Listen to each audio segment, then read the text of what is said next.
Excellence, procureur, professeur, mesdames et messieurs, madame la modératrice, merci beaucoup de m'avoir invité aujourd'hui pour présenter une étude qu'a conduite Price, l'organisation que je dirige, qui est une petite ONG basée ici à La Haye, qui travaille sur la justice internationale et les droits humains. Donc l'idée aujourd'hui est de présenter, alors rapidement, je ne vais pas faire l'étude est assez compréhensible, donc on va essayer de garder ça court.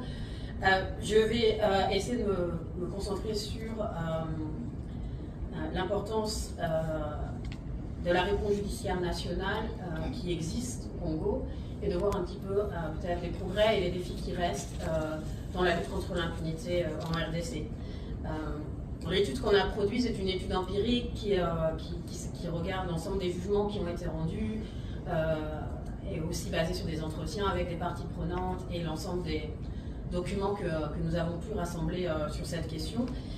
Et l'idée de ce bilan, c'était l'idée que, vous en avez parlé tout à l'heure, il y a le rapport Mapping qui en 2010 faisait un bilan un petit peu, non seulement des crimes qui ont été commis, mais aussi de la réponse judiciaire congolaise. Et à l'époque, en 2010, le rapport Mapping concluait que l'État congolais n'avait ni la volonté ni la capacité de juger de ces crimes internationaux. Et 20 ans après, il a semblé important de faire un bilan. Aussi à un moment clé, peut-être, de la lutte contre l'impunité en RDC, comme vous l'avez très bien adressé avant, notamment dans le renouvellement de la volonté nationale du président Tshisekedi d'apporter une réponse plus holistique en matière de justice transitionnelle aux crimes commis en RDC.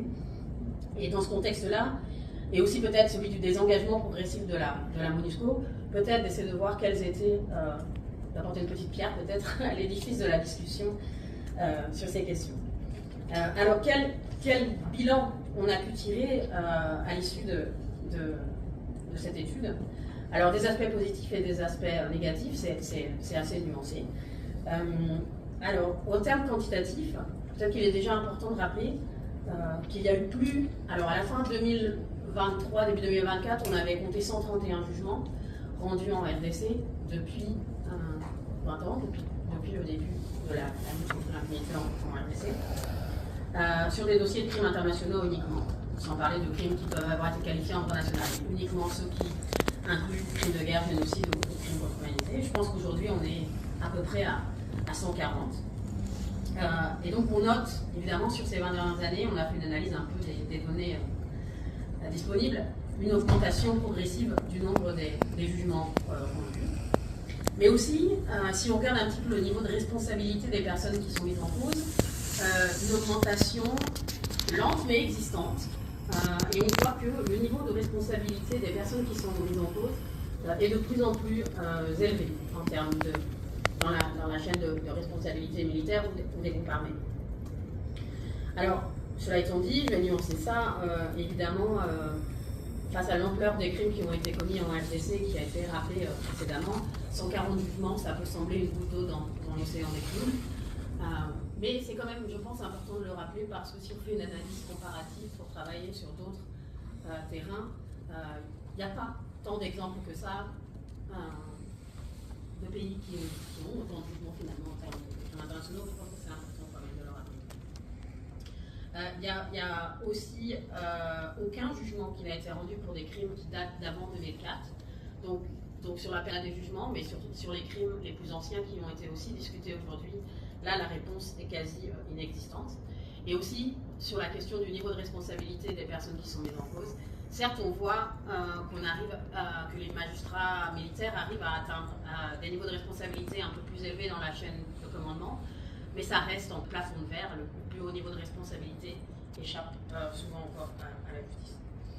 Au plan qualitatif, une revue des jugements montre que le niveau des décisions, c'est aussi énormément. Alors, il y a des disparités évidemment, comme dans toute juridiction, mais que le niveau des décisions judiciaires est raisonné. Enfin, les décisions sont des décisions sur des crimes complexes avec des centaines de parties civiles. C'est des jugements qui sont des centaines